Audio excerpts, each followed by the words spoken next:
Assalamualaikum. Well, first of all, I thank God the Almighty for giving us life, time, and space for all of us to be gathered here today. And I also thank the Indonesia Pavilion for hosting this interfaith session continuously since COP21 in Paris. As we all should know by now that the problem of climate change are not only problems of science and technology, but they are also moral, ethical, and spiritual problems about how we live our lives. In addition to the scientific communities and young activists, they are very active now. Another influential group that is speaking out loud about these environmental issues is the religious group. The religious group probably differ in their beliefs and practices, but most of them agree about the shared need to care for our environment, for our planet. In the last several years, there has been a rapid rise in environmental activism from religious groups globally. Religious environmental activists can play a part in increasing this awareness throughout the global community as well as in local communities affected by climate change. And the global reform for all this system and also like the environmental towards policy for sustainable development will be determined only if we change the hearts and minds of each individual in our local communities. And more people feel the effect of climate change. So we need to transform everyone and every families and every communities from the grassroots level. So this session is going to talk about that. How do we catalyze the large-scale personal, institutional, as well as systemic transformation within the faith and spiritual communities around the world in fighting for climate justice? And remember that according to Pew Research, 84% of the world population consider themselves as people of faith. That's almost, I think, about 6 billion people, so it's a big number. So I have a very wonderful and amazing lineup of speakers. I'm going to just read brief bios of them because if I read all of them, it's going to take 3 sessions just to read their bio. So first, our keynote speakers is Ibu Yeni Wahid. She came from a long tradition of social change makers in Indonesia. So her great-grandfather was the founder of Nahdlatul Ulama, the largest Islamic organization in Indonesia with about 80 million followers. And her grandfather was a minister during the President Sukarno's cabinet. And her father is the late fourth president of Indonesia, President Abdurrahman Wahid. And she's expected to follow their footsteps one day. And I think she's on the way there. She's a social and political activist who works to promote peace and tolerance in the world. She has a long list of national and international experience and as well as hold a number of international awards.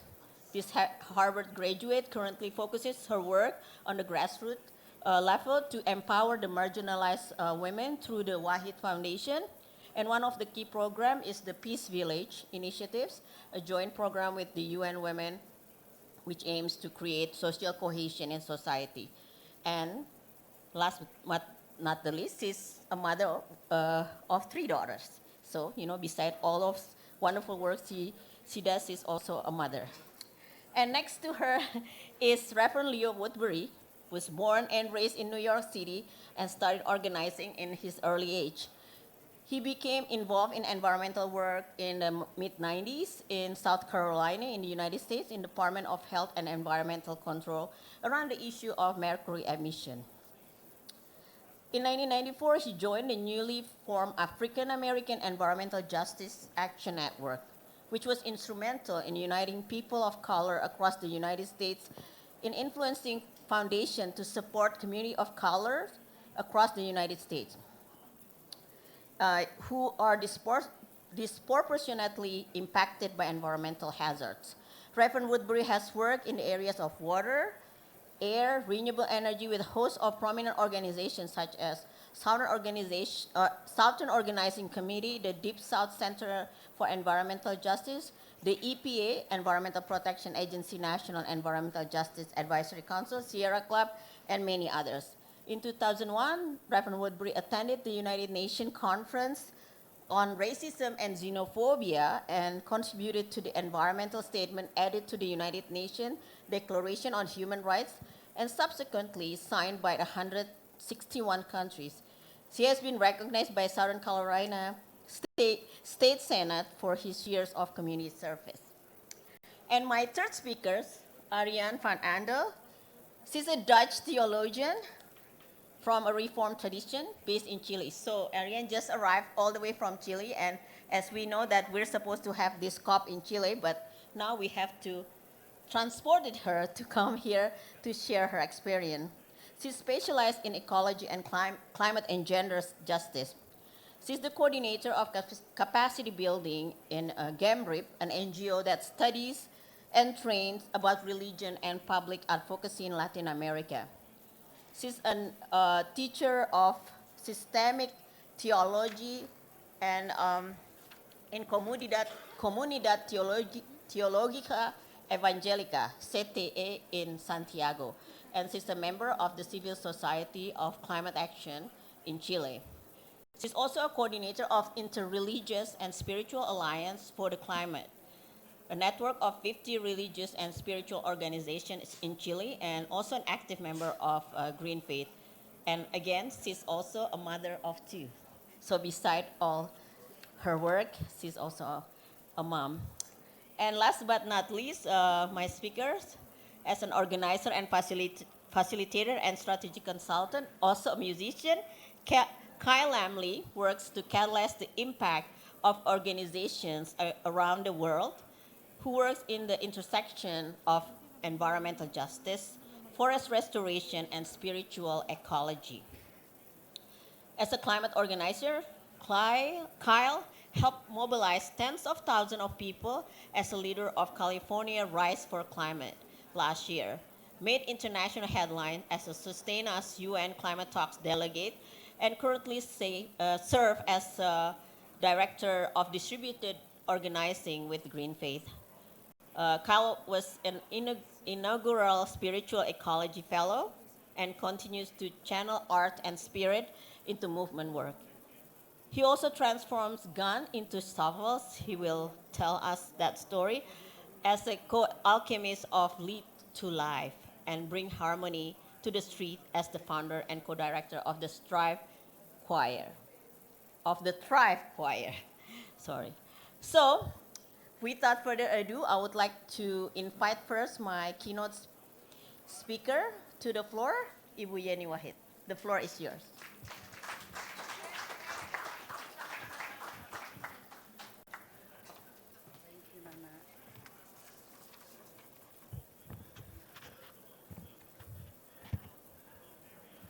Good morning. Buenos dias. Assalamualaikum warahmatullahi wabarakatuh. Excellencies, esteemed speakers, ladies and gentlemen. First of all, I'd like to thank the Indonesian Pavilion for organizing this event today. I'd like to mention specifically our Environment Minister, Ibu Siti Nurbaya, now in her second term, and also the new Deputy Minister, as well as the entire crew from the Ministry of Environment for their hard work. I would also like to thank the green activists who are here today, who continues to inspire us with their dedication to the cause. Ladies and gentlemen, I often wonder, why is it that the abstract concept of heaven and hell could motivate people to follow a certain way of life? But on the other hand, data that we have about climate change does not move people into enough action.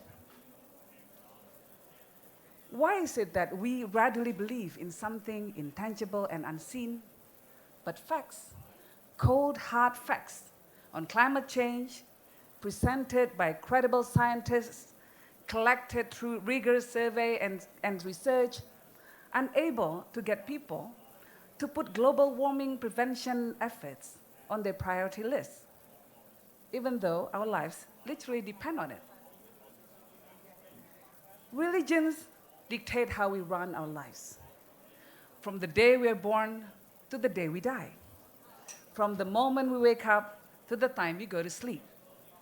Even what we eat, what clothes we wear, whom we should marry and have sex with or not, how many hours a day is spent on praying, how much money we spend on religious causes, the social hierarchy in the society, how humans should reproduce, etc. Religion is power. Like Nana said earlier, that 84% of the world's population believe in certain religious beliefs and faiths. This is according to the World Economic Forum. But why that we're not using this power to get people to take action in saving the earth? We know the data. Scientists have said that the planet's surface temperature has risen by about 1.5 degrees Fahrenheit in the past 130 years. And human actions, including the burning of fossil fuels, are extremely likely to have been the dominant cause of the warming since the mid-20th century. Higher temperatures are linked to almost all of the climate change's most severe impacts, including more frequent and intense heat waves, widespread crop failures, and dramatic shifts in animal and plant ranges. Bill McKibben, author of the book The End of Nature, sees crisis brought about by the disruption to the food supply caused by the extreme temperatures, fluctuating rainfall, and prolonged drought, all of which degrade land, change grazing pattern, and reduce water supply for both animal and people. This, in turn, jeopardizes food security and can have a negative impact on security and migration. He also highlights the fact that the food we're growing and the food we will grow in the future will be less nutritious than the food we used to, because elevated levels of CO2 in the atmosphere are causing plants to produce food with less protein and mineral. Yet, with all of this data, we still see many climate skeptics. Religions and science have long been divided by a chasm that didn't seem to meet in the past. Evolution or procreation is an example of one debate that doesn't seem to resolve in the near foreseeable future. Yet we come to a juncture in human history in which both the scientists and the religious people cannot afford to disagree anymore, at least not in this issue. We can disagree on whether we are cousins of the apes or whether we come directly from heaven, but we cannot disagree on the fact that if we continue with our way of living, there will be a great flood coming. And this time, Noah won't be there with his heart to save us. Despite worsening droughts, floods, and landslides around the world, hurricanes and wildfires causing damages that cost billions of dollars and millions of lives perished, not much actions are taken to mitigate that. Those realities are not registered as something urgent that need to be tackled by communities. Science appeals to our rational brain, but our beliefs are motivated largely by emotion. In Islam, it's the iman, or belief, that drives action. In Buddhism, it's dharma that motivates people to do good. Religions have been a big source of motivation and power of advancement throughout the history of mankind. Many great feats were accomplished in the name of religion. In a world increasingly polarized by political identities, religions have been at crosshair of contentions, misused and abused by their adherents, politicians, and interest groups. This also has the often unintended consequences of the growing cloud of the religious class in shaping societal preferences. Religious leaders influence the kind of music we hear, the kind of politicians we vote for, and what causes we champion. Most religions teach its adherents to love and to be compassionate towards one another. Most religions convey that generosity, charity, and kindness will open up the blessing from above. Many of the world's religions consider nature sacred. Most religions even call the humans to guard the planet. In the Quran, Muslims are expected to be khala'iful fil ard, or the stewards of the earth. The Sikhs believe that the Mother Earth needs to be protected, that all Sikhs need to commit to the betterment of society for all life on earth. So how do we translate all of these values based on the scriptures into implementable and massive action? How do we connect with people's emotions and personal lives to start mobilizing them in the fight against climate change, where facts and politics have failed? How do we equate generosity with caring for the earth? How do we motivate people to give donations to the earth by switching to green energy, for example? Most importantly, how do we utilize the consolidating power of religious groups to pressure governments to shift to low-carbon economy? How faith-based consumers can influence the way corporations conduct sustainable business practices? It starts with leadership and building better narratives that would lead to transformational shift in the understanding of how we value the environment.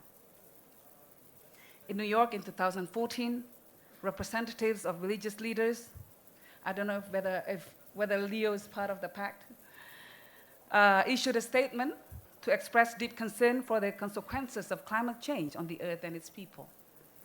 One of their statements is to ask all governments in the world to express their commitment to limit global warming well below 2 degrees Celsius. Pope Francis and Orthodox Christian leader Patriarch Bartholomew called for a collective response from world leaders to climate change, saying the planet was deteriorating and vulnerable people were the first to be affected. The Pope had even considering adding the category of ecological sin to the Catholic Church's official compendium of teachings. I just came from Oman, where I attended a conference organized by the Minister of Religious Affairs and Endowment, in which many muftis and Islamic jurists came from all over the world to talk about and deliberate fatwas on the need to preserve water. We also know of churches that have gone green, or temples that no longer use plastic. We know of mosques that are built on principles of sustainability, and synagogues that are reducing energy consumption and dependency on fossil fuels. Faith groups also control trillions of dollars in assets, which could support the fight against climate change by doing ethical investment, including backing away from fossil fuels and moving towards green projects. The next thing we need to do is to build a sense of urgency. Some religious groups are driven by dogmas to spread their teachings and even convert the world's populations to their beliefs. How do we use this same amount of energy to convert climate skeptics into climate fanatics? How do we get Abdul, a mosque attendee in Nigeria, or John, a church activist in the US, or Jinping, a Buddhist in China, to take the necessary step in their everyday life to adopt a low-carbon lifestyle? How do we motivate them to use less plastic, moving away from fossil fuels and start eating less meat? Surely we need to thank the Hindus and practitioners of Jainism for their contribution to the fight against global warming. If 1.3 billion of Hindus and Jains in India suddenly decided to eat cows, the increase in the climate change will be much faster. A cow does, on average, release between 70 and 120 kilograms of methane per year. That's the same amount of CO2 generated by burning 1,000 liters of petrol, equivalent to driving 12,500 kilometers per year. So the question is, how do we get the non-Hindus, the non-Buddhists, to start making the switch to a more environmentally friendly food choices? The answer is by making it easy for them to join the process. We need to focus on easy, simple steps that has religious resonance to drive people into actions. Cutting waste, including food, can work well with groups from across religious spectrums. Eating less meat is appealing if you link them with an act of charity and a sense of fairness. Not wasting water so that the future generations can still perform ablution or wudu is a powerful message for Muslims. People are motivated by values and emotions, not facts. Knowing the data is not enough. We need to engage people into actions to produce tangible results. Religion is the platform needed to bridge the gap between values and facts. And only by appealing to the emotion, we can convert more people to become climate fanatics. Thank you very much.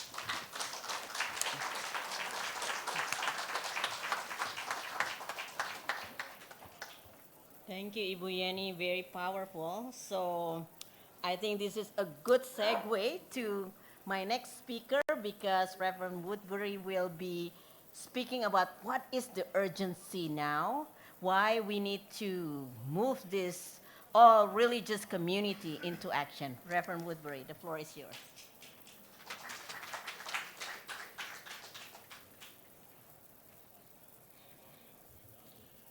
Buenos dias. Assalamualaikum warahmatullah. We want to honor and thank Your Excellency, the ministers and their staff, as well as Green Faith, for giving us an opportunity to share with you the commonality that binds us all together, not only because of our faith, but because of what is happening to the world in which we live. Because we are in a situation right now where there is an urgency of now. That's what I call it, an urgency of now. And the reason for that is because the impacts of climate change that we are enduring are but just the tip of the spear for things to come. And the actions that we fail to take here at the COP, back in our countries, in our respective mosques and churches and temples and homes, are going to determine what future generations go through.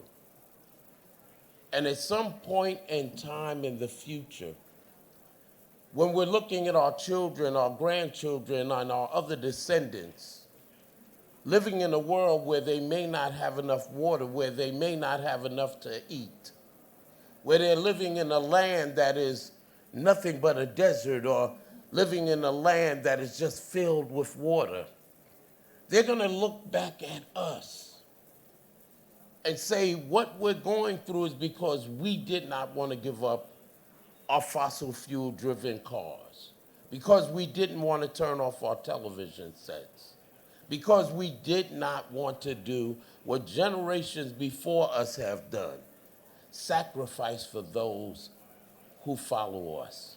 Because each and every one of us in this place is standing on the shoulders of those who came before us. Our parents, our grandparents, and others who struggled for justice, for human rights, for political inclusion, knowing that they never had the education, in order to work for a corporation, to be elected to a political office, to have the good job and opportunities that each and every one of us have today. There's an urgency of now because our seas are rising. We're being buffeted by storms. Not a single day passes on this planet where there's not an incident of climate impact and where people are dislocated and human lives are lost. There's an urgency of now because hurricanes and tsunamis and droughts don't care if you're Muslim or Christian or Hindu or Buddhist. There's an urgency of now because we who are people of faith, those 6 billion people, 84% of the population of this planet, hold an amazing power in their hands if we will but come together. Because we have been caught up in our own traditions, our own desires to promote ourselves and enrich ourselves, oftentimes through our faith. Is it all right if I tell the truth? Because we have gotten caught up in that, we have forgotten that we are all united by a common spirit. That those who came before us, like the prophet, peace and blessings upon him, said that there's none closer to Muslims than the people of the book. But here we are fighting with each other over the resources of this earth, without which none of us will survive. There's an urgency of now, and so for me, who lives in the United States and South Carolina, where in the last 5 years we have had 2 incidents of excessive flooding and 3 hurricanes, we know that there are people who have never recovered from those impacts. An 84-year-old woman that I know who in 2016 had to leave her home because of the damage, and every day in the town of Sellers would call her mayor and ask, is there any way that I can get back in my house? Who just a few months ago was told that because she hadn't been in a house for so long, and you know if you don't live in a home that it deteriorates, that her home is no longer livable and she has no place to stay.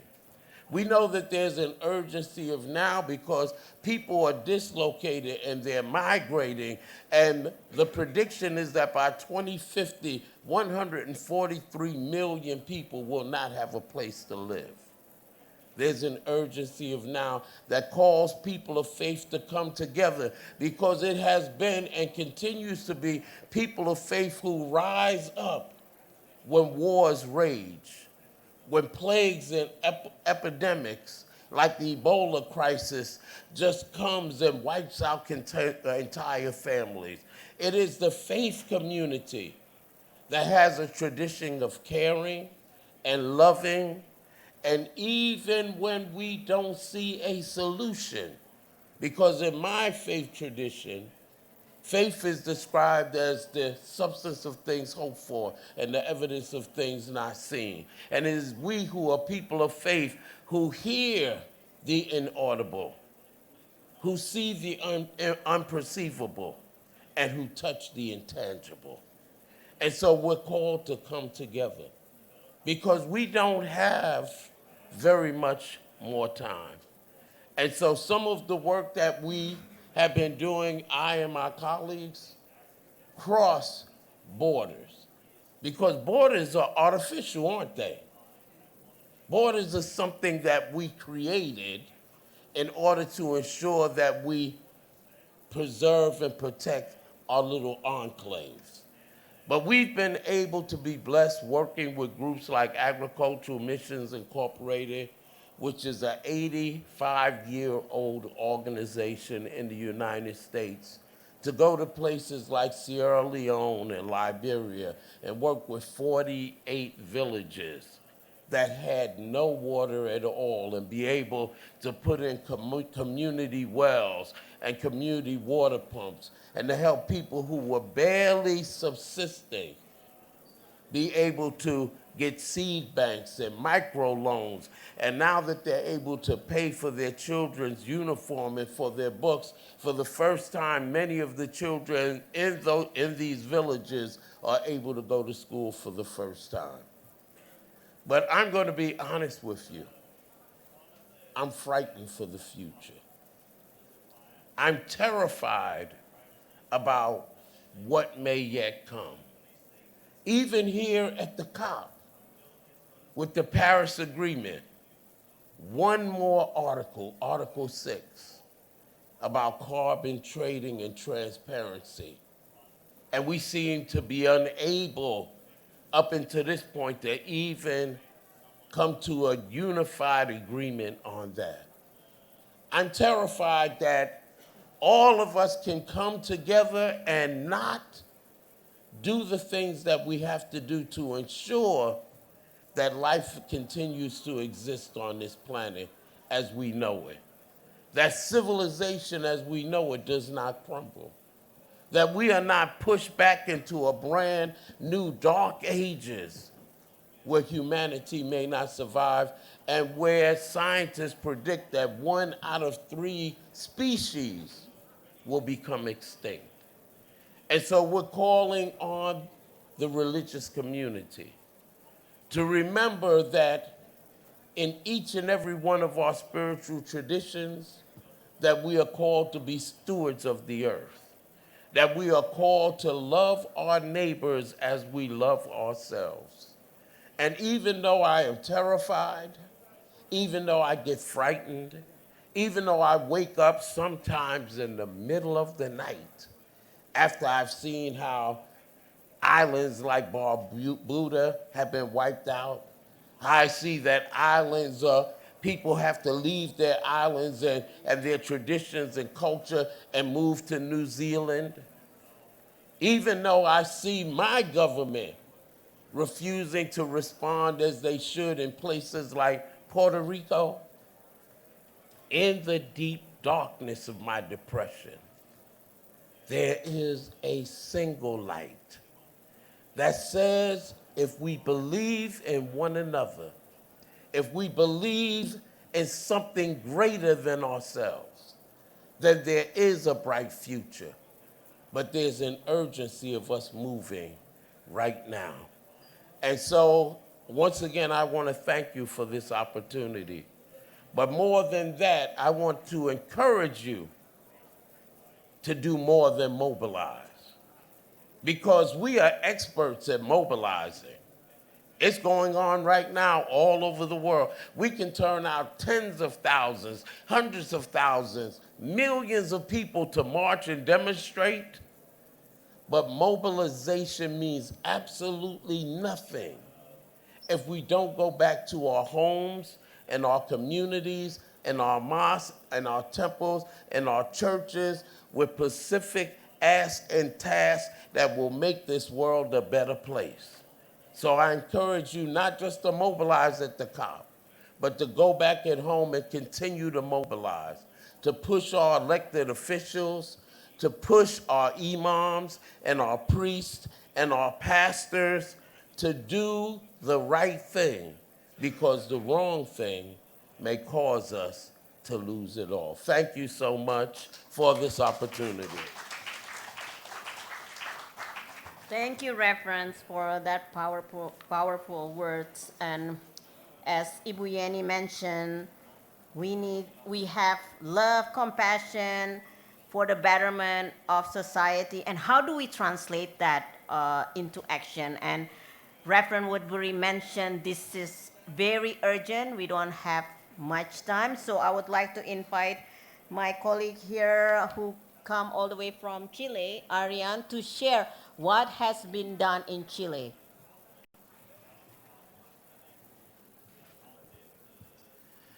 Thank you so much.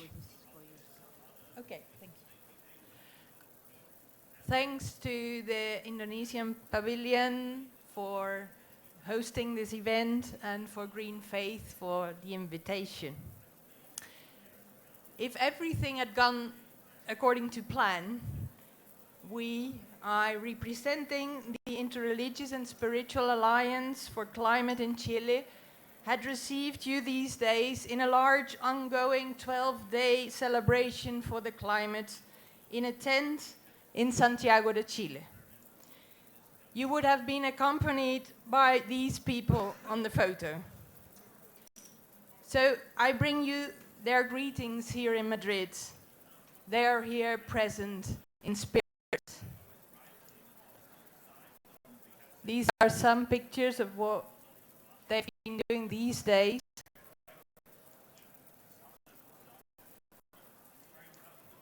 And I want to pause just a second in this picture where you can see some young people in the social summit, because the tent that we put up was at the social summit in Chile.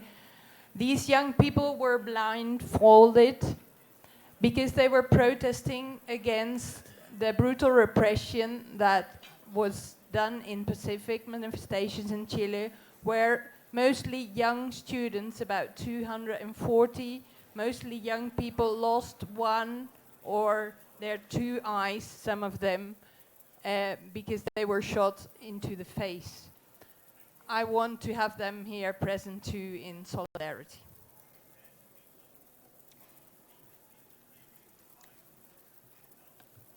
Because history took another turn and we are here now. In 2 or 3 days, I saw what I consider my country. I'm from Holland, but I live in Chile since 2005. My country, that was known as the oasis in Latin America, turned into chaos. The public transport collapsed, supermarkets were closed, rumors went that we wouldn't have water and maybe they would cut electricity. There was destruction of small violent groups and brutal repression, mostly against massive Pacific protests. My daughter, who's 9 years old, asked me, "Mom, is this because climate change has come?" I didn't know what to tell her because it seemed not entirely true to say that climate change had nothing to do with it. So I said, no. I think that the people have risen up to stop climate change. Because Chile had risen up against a socio-economic and extractivist system that has no respect for the earth or its most vulnerable people. I live in a country where an avocado produced for exportation has more water than the people that live next to the plantation. I live in a country where the indigenous people, the Mapuche, have less right to the water of their territories than the forestry plantations that cultivate species that dry out the land, because in Chile all water is privatized. I live in a country where there is a lot of renewable energy, but it almost all goes to the minery industry and it's not available for the common people.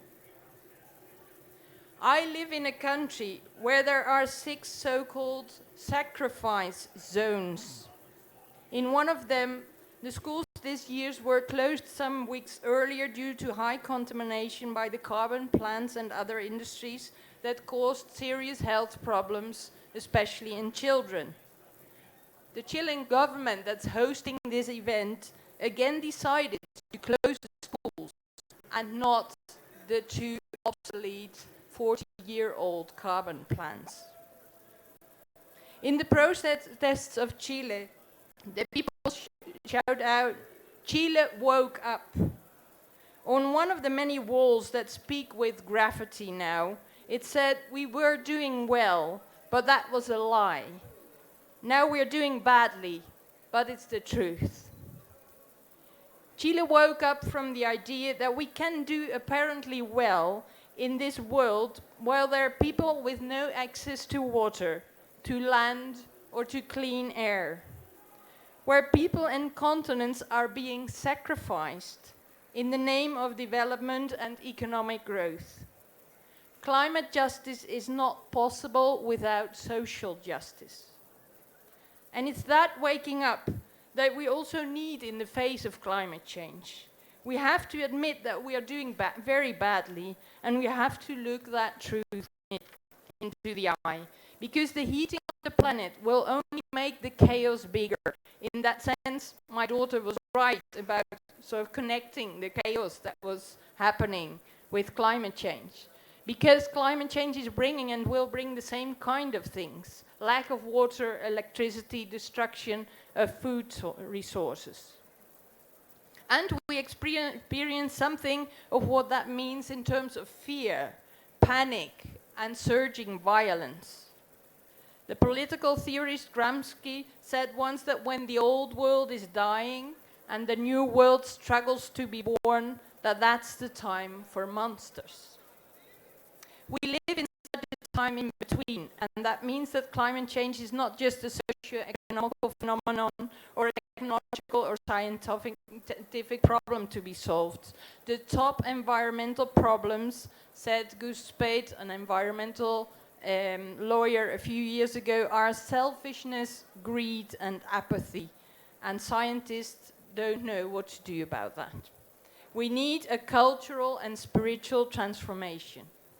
Religious traditions and communities as givers and bearers of meaning have a pivotal task in this context. Religions can wake up the worst and the best in people. We see both in Latin America. Faith communities can be fanatic and exclusivist, but if they embrace diversity, as we are trying to do in the Alliance, they are also one of the few spaces left on this earth where people gather without any other goal than to be together and reflect and praise the mystery of life that we are given. Faith communities are often communities where people feel they can be themselves, where their dignity is respected. Faith and spiritual traditions have the wisdom to face our fears, our shadow sides, our monsters, and turn them into good. Spirituality knows of conversion, of behavioral change, of practicing empathy, solidarity, and love. The Interreligious and Spiritual Alliance for Climate mobilized 50 religious and spiritual organizations in the face of the COP25 in Chile. Green Faith has been a big support. We were very enthusiastic about the idea of a big interreligious tent, a common roof for celebrations, prayers, meditations, and rituals in all its variety and diversity for the earth. We gathered regularly since April and flourished under this common goal. But under the current circumstances in Chile, our alliance proved to be really essential. We have become a place of sharing, of mutual support, of healing songs, of denouncing and protesting also. People have to come and cry in our tent. Trust has grown among us as we had done such a lot of organizing, not only the mobilizing for the COP. In Chile, during this week, the different religious communities have opened their doors, and they are doing that now, for reflection and sharing of food and hospitality. And not the event of the COP, but the relationships appear to be the most important and healing force, and gave us the will to continue working together to transform Chile and Latin America and the world. A neighbor of mine said to me, the lifestyle changes that we should live because of climate change were suddenly imposed on us. Transport didn't work, so we had to walk more. We had to buy locally because the supermarkets were closed. We had to come home earlier because there was an emergency state and could spend more time in family. We didn't go to a mall to buy for the first time, and she said, in ages this month I could make ends meet. In Chile, people woke up. The time to wake up is now. But waking up has to be accompanied by a spiritual transformational process, and there the religious and spiritual communities are vital and can be midwives of the new world to be born. Thank you very much.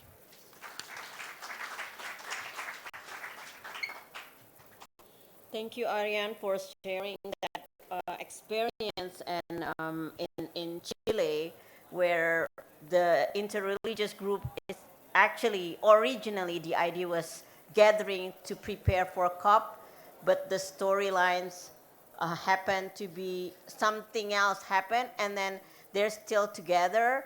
That's proven that, you know, like it's not just mobilizing, as Reverend Woodbury mentioned, but also organizing. This is what we need. So what do we need?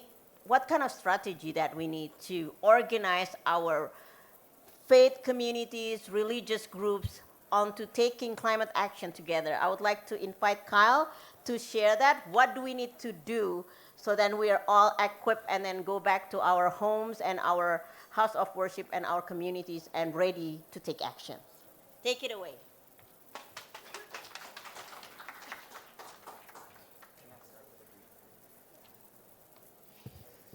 Hello, everyone. Buenos dias. How's everyone feeling after hearing all this messages from the heart?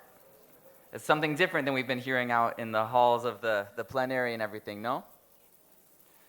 So I'd love to, I'm here representing my Jewish brothers and sisters around the world, and also, but I'm in love with all traditions as well, and I believe that we all have some very important messages from all of our traditions to bring.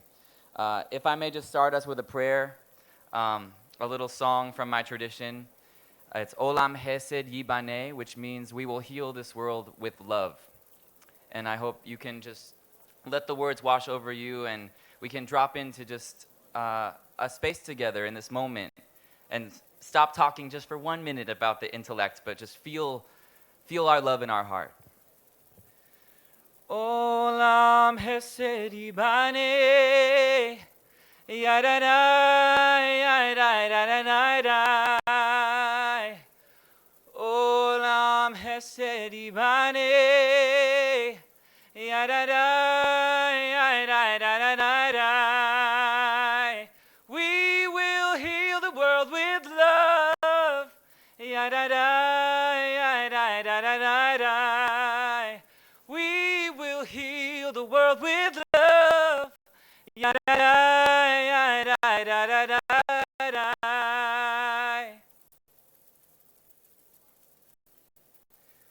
So, once again, my name is Kyle Lemley, and oh, no, it's a prayer, but thank you.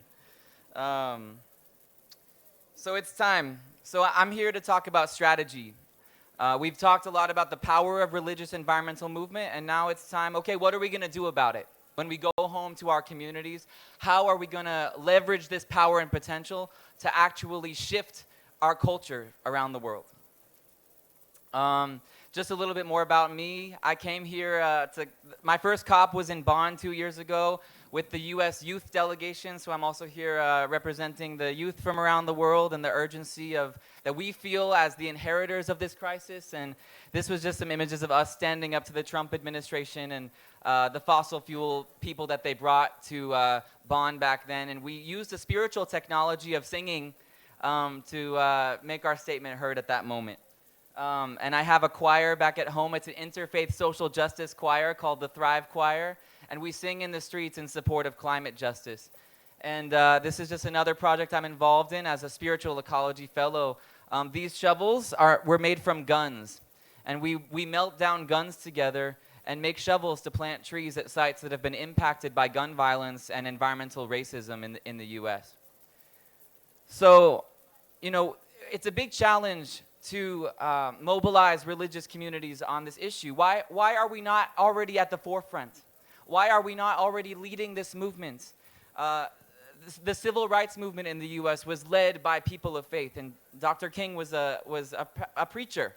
Gandhi, of course, mobilized these communities in India with the principles of nonviolence. So that movement in India for decolonization was led by the religious community and spiritual people. Why are our religious communities not leading this yet? And there's many reasons, many challenges we face, but as our friends have mentioned, the urgency is so important that we have no time to waste. We have to build bridges across our communities and build power together. So what is standing in our way towards leading the greatest social movement that the world has ever seen. And we think that at Green Faith that it's because we haven't had a strong theory of change until now. We haven't been strategic. There are many ways of reaching the island of justice. Here we are on the land of injustice. We're trying to go towards the land of justice. And one way to do that is by building a bridge. Another way is by swimming. And another way is maybe we can take a boat. Maybe it's the fastest way to get there. So that's strategy, is deciding what's the best way to do it. So we have 5 principles of Green Faith's theory of change that I'd like to share with you now, that is how we can together leverage our power towards achieving the impact we want. So the first principle is understanding that inner transformation and individual actions have far-reaching global effects. These are the personal behavior changes that we can make, that we can talk about in our mosques, in our temples, in our churches. How can we change our behavior to be more climate-friendly? And we can support each other to do this together. At Green Faith, we have a campaign called Living the Change, and it advises people, it calculates our carbon footprint based on our choices. And I invite you all to check out livingthechange.net to learn about how you can share that with your communities on the personal behavior changes. I have a story of my mentor, Dakila Chungyalpa, who's a Tibetan Buddhist from Sikkim. And she works with His Holiness the Karmapa, who one day decided to make a speech about vegetarianism to his community. And in that instant, as a spiritual leader, his entire lineage of practitioners became vegetarian. This is the power that religious leaders can have if we talk about personal behavior change. The next principle we have is that institutions shift power and resources. My new friend here, Yenny, talked about making these changes in our churches and our temples. We have vast resources. What if the Catholic Church, with all of its money, divested from fossil fuels? What type of statement would that make? And we can make these campaigns within our communities. We can install solar panels on our congregations. We can plant trees on all of our church lands, on all of our temple lands. Would we not turn the world into a forest if every single religious building planted a forest outside their yard? Yes. The third principle we have is about moral leadership, and we've been talking about this all day, or all morning, and that, you know, the scientists provide the facts, but our faith communities provide that moral leadership. And we stand at the forefront of these movements because we engage people with the heart and to act through love. As Yenny mentioned, you know, science can convince us intellectually, but we won't actually change and move unless we move from a place of love and love, fierce love for justice. So it's moral leadership that we have. The fourth principle that we have is that collectively, large numbers of people of faith and their congregations and leaders can have a transformative impact. So I think what stands Green Faith apart from some other religious groups is that we believe we need a grassroots movement of people of faith in addition to the high-level leaders. We need to have both approaches in order to have an impact. We need the religious leaders to preach about this and talk to the government officials, use their power and privilege, but we also need to build a grassroots movement of people of faith. Because we believe that one person doing something over here and one person doing something over here is far less powerful than 2 people doing something together. And what if 1 + 1 + 6 billion people of faith could act as one? We would be unstoppable. And the final principle that we have in our theory of change is that diversity and inclusion of underrepresented voices makes us strong, resilient, and powerful. And if we include all of the voices of all of the faiths, of all of the people on planet Earth, of all of the frontline communities, we can be sure that the solutions that we make will benefit those most vulnerable to the impacts of climate change. So underneath all of this is our belief that change happens when we build power, when people of faith can take their democratic people power back and make our voices heard in the streets, in the advocacy rooms, in our halls of government. And like I said, we need the grassroots people power as well as the religious power given from on high. Don't we all in our faiths cultivate some power within through prayer, through meditation? This power is around us even right now. If we just breathe, we can feel the power of creation around us. What if we use this in the negotiation room? And what if we walked out from this room with that power of love guiding us to make these relationships and make these partnerships, not from a place of fear or anger or confusion, but starting again from love? This is the power of people of faith.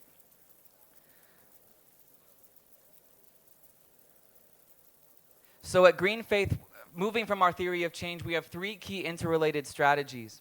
We want to build our base, we want to train the people, and we want to engage in campaigns. So we have three different types of campaigns that we're doing, and it's based on the theory of change, and I just explained them to you. First, our campaigns about personal transformation. These are campaigns around changing our lifestyles, and we can all do this in our various faith initiatives and help and support each other to do it smartly. And the second are campaigns around institutional change, and the third are systemic change. And for these, what we need to do, which we haven't done a good job on for many years, is partnering with civil society, partnering with government. Who here in the room works for the government? Who here works for civil society? And who here is with a faith group? So the coalition building starts right here. And we have to align our campaigns together. At Green Faith, we're leading as people of faith with the Climate Emergency Campaign, working with religions and states and city governments in the U.S. to declare a state of climate emergency at these various levels. We're also involved with the Green New Deal campaign in the U.S. and many campaigns around the world. But we need to train our leaders in order to be able to engage in these types of campaigns, because it will take a long time. People of faith have been quite behind on these issues. We need to train them with the skills and about how to do effective community organizing on the ground and to achieve winnable campaigns. And so we're doing this with circles. We have circles around the world. These are groups of 5 to 50 people, and they gather together as one faith or interfaith to have dinner together, to have supper, to engage and speak from the heart. How are we feeling about climate change? But then to strategize on what are the political actions that we can take in our small circle to have an impact. And we link these circles all around the world.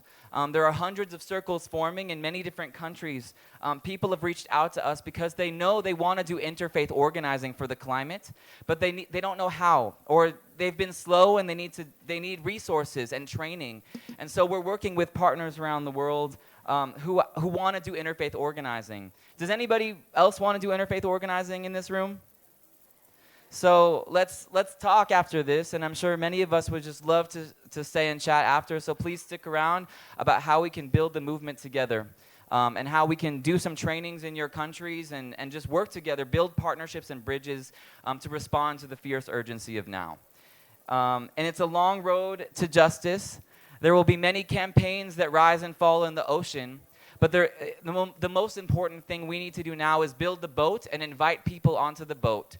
And we will sail together towards justice, riding through each campaign. You know, it's going to take a long time. And that's why relationships and trust is the most important thing we can do right now, because it will be a long haul.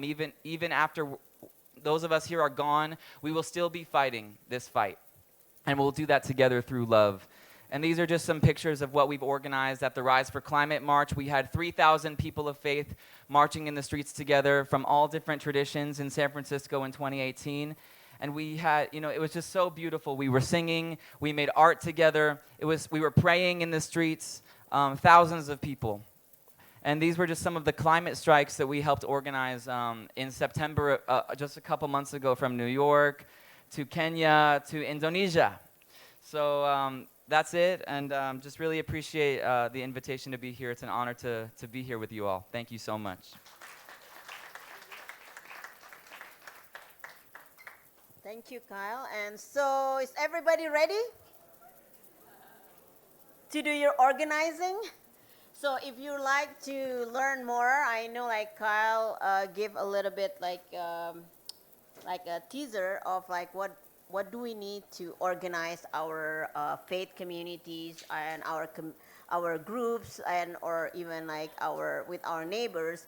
If you would like to know more, we have a training this Wednesday in Hall 9.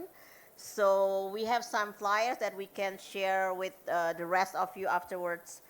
But so I just want to kind of summarize from my wonderful four speakers today that the scientific consensus on climate crisis and the need to take immediate climate action is very clear. It's very clear. And religious groups have power to take that action, to face the urgency of now. And we as religious groups, we need to get involved fast and just to support just transition as well, because many of usually like the religious group are the one that is very caring with the marginalized community. So it has to be just also the transition that needs to take place.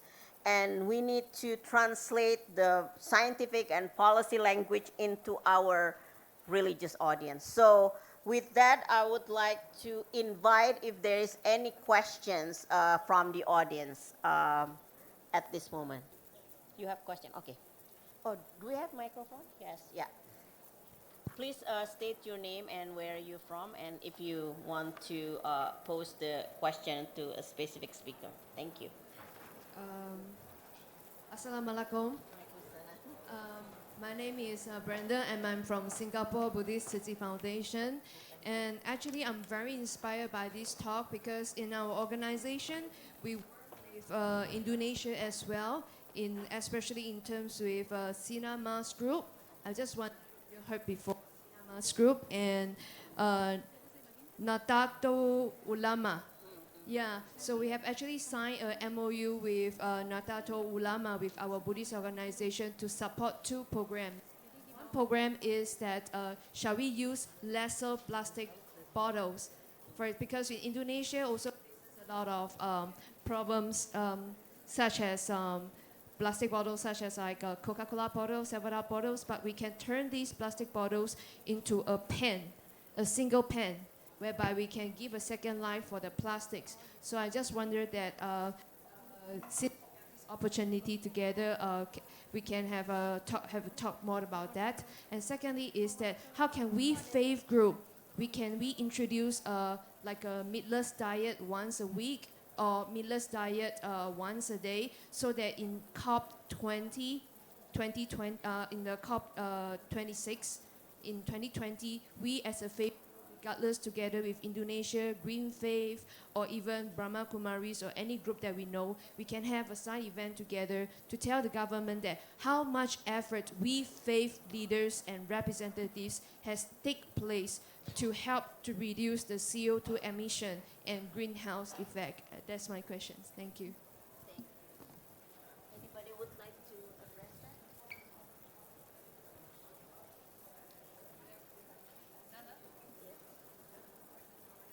Oh, hold on. Maybe I'll take two more. So then, yes. Okay. Yes, yeah. Hello, thank you so much, the presenters. We are rejuvenized. Members, I just commend the use of the faith. Can you state your name and where you're from? I am Christine Kaya. I coordinate the Parliamentary Forum on Climate Change in Uganda. And we have had an interface with Cairo in Uganda, where we trained some of the religious members. I'm just here to commend the use of the religious institutions for our climate action. We have set out very many things to do, but the gap is to mobilize the different people in order to disseminate the information that can work for us. So the mechanism of using religious institutions is so important for us that mobilization is eased, is made cheap, and we are able to meet very, very many people. So the question of how do I mobilize for climate action is really answered by this effort. Please try it out. Thank you so much. Thank you. Another one, if we have one more. Oh, ma'am, do you have questions?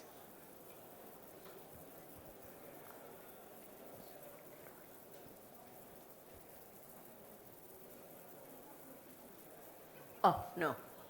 Is there any more questions from the audience? No? Okay. So, anyone would like to address that? Like, how do we, if we, like all the faith communities, like have this commitment to reduce our meat consumption. So, like from now to COP26, we can show to the government around the world that we, as religious leader, has taken effort. I was going to take the second question about mobilization, which is important, but when we move from mobilization to organizing, what we find is most effective is that you have to meet people where they are. And so people are going through a lot. So I'll give an example of some things in the United States, but they resonate around the world. So if I'm struggling to feed my family, or if I'm working 2 or 3 jobs just to make ends meet so that I can stay in my home or not lose my car, then I know about climate change, but it's not something that I'm going to get excited about and work on immediately. But what we found is that when we talk to people and meet them where they are and say, okay, you're worried about a job, you're worried about how you can feed your family. Well, there's a whole new industry, renewable energy industry, that can create a brand new economy, millions of jobs around the world. And if you can support us in that, then we can help you to have a more secure and better paying job. So meeting people where they are is very important, and responding to people's immediate needs. So we have literally millions of homes around the world that have been flooded. And these homes have not been properly cleaned, and what we call remediation for mold. And we're facing a huge health crisis where we have people who are living in homes where mold is growing, they're breathing these spores, they're going to wind up children, elders, adults with respiratory problems. And so that's one of the things we need to do, meet people where they are, and not so much dictate to people, but respond to people's needs with love, compassion, and caring. And that's how we organize people, not from a template, not from a master plan, but meeting people where they are with love and compassion and answers to their specific problems.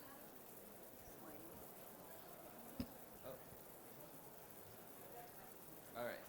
Just really briefly on the question of just vegetarian, it's a great question. I'm not sure how we'll organize for, to convince. I heard through the grapevine that the COP26 will be plant-based. So that's very amazing. But something that Green Faith is doing is I mentioned the Living the Change campaign, the personal behavior change. In all of our circles, people are hosting suppers to invite their community members in for discussions.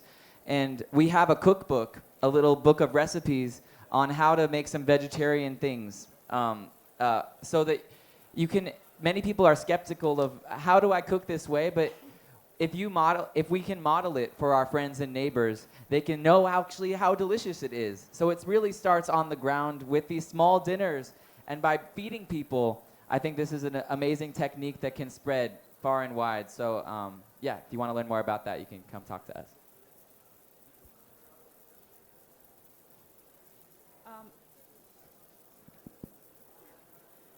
Okay, first of all, I'd like to thank you for mentioning Nahdlatul Ulama, and that's the organization where I'm from.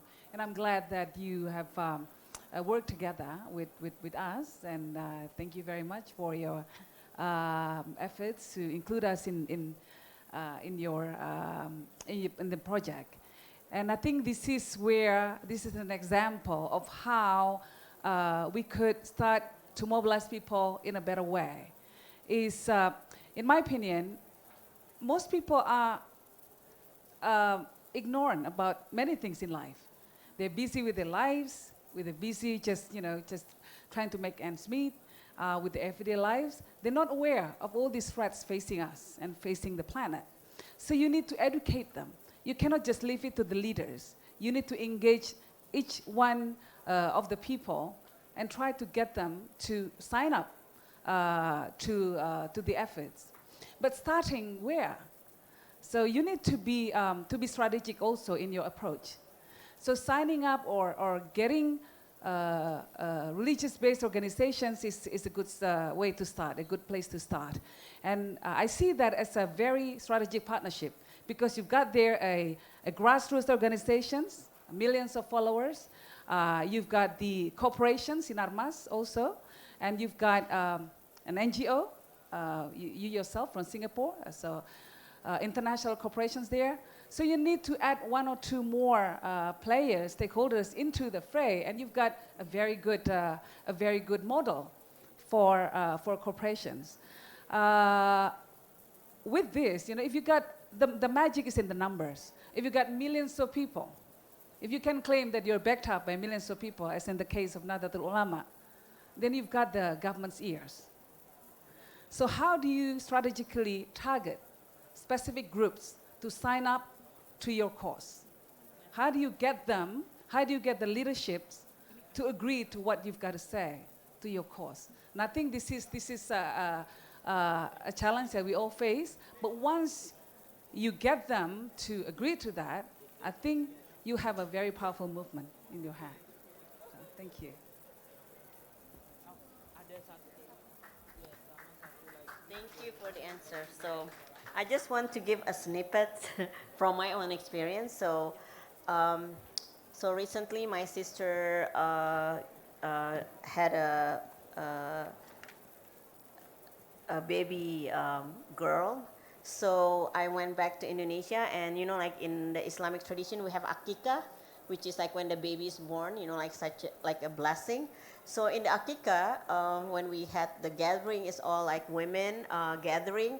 So what we serve, the food, is less meat. So like so very minimum meat, and then I gave a little talk during the akikah about living the change, about like why we need to reduce our meat consumption, as well as not using plastic, because the baby is just born and this is her future, and I'm sure that many of the ladies have their children and their grandchildren that are going to face these things. So it was kind of like a family gathering, but I used that, and I think like all of us have that in us, the family gathering and friends and neighbors gathering, that we can convey this message, like Kyle said, suppers or dinner or just gathering, like, informal gathering where we talk about this issue, and then let them talk to their friends and families and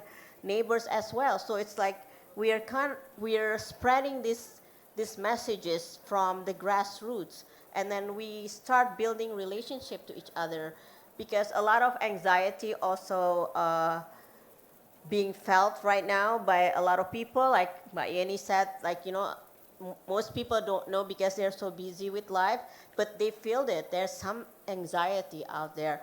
However, like they don't know, sometimes they don't know how to deal with that. So like, having this relationship to each other and building that, and then hopefully we are like Ariane experience, like we can have the objective for something, but like down the line something else happened, but because we have strong relationship, we still stick together and we give support to each other. So am I like on the right time here now? Yes, so I thank my wonderful panels today, and with, like for their sharing their experience as well as their wisdoms. And I thank all the audience for being here, listening to us, and hopefully you can take something from this. And again, if you're interested to learn more, we have the training on Wednesday on Hall 9. We have some flyers that we can share. And if you're interested to, just to get in touch with us, please come see me, Rian, or like all the speakers afterwards. Then we can take your contact and we can like email, stay in email with you. We have some webinar training as well that everyone can benefit on that. So with that, terima kasih and wassalamualaikum. Waalaikumsalam. And thank you very much for all the speakers and moderators. Before we are conclude the session, there is a token of appreciation to all of the speakers from the Minister of Environment and Forestry of the Republic of Indonesia. So I would like to invite for Ms. Nining from the Minister of Environment and Forestry to hand out the certificate.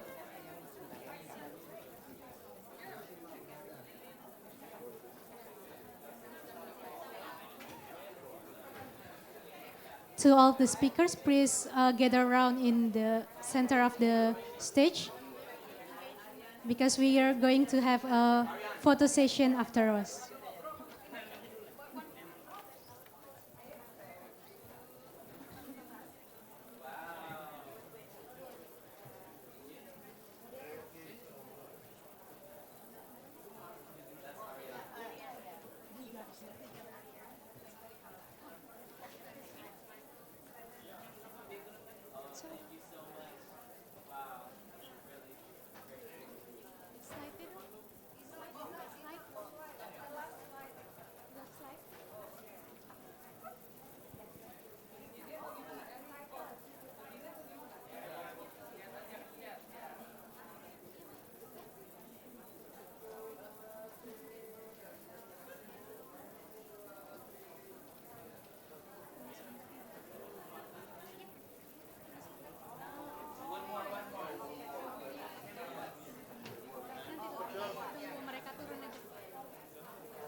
Thank you very much, and that concludes our session of the power of the religious environment movement. It was very insightful how religion can move us all, and especially in climate action. Our next session, before we begin our next session, we have a cultural show from our musician, Miss Opi Andaresta, here in the Indonesia Pavilion. So please, for all of the audience and all the speakers, you can return to the seat first because we are going to have a cultural performance.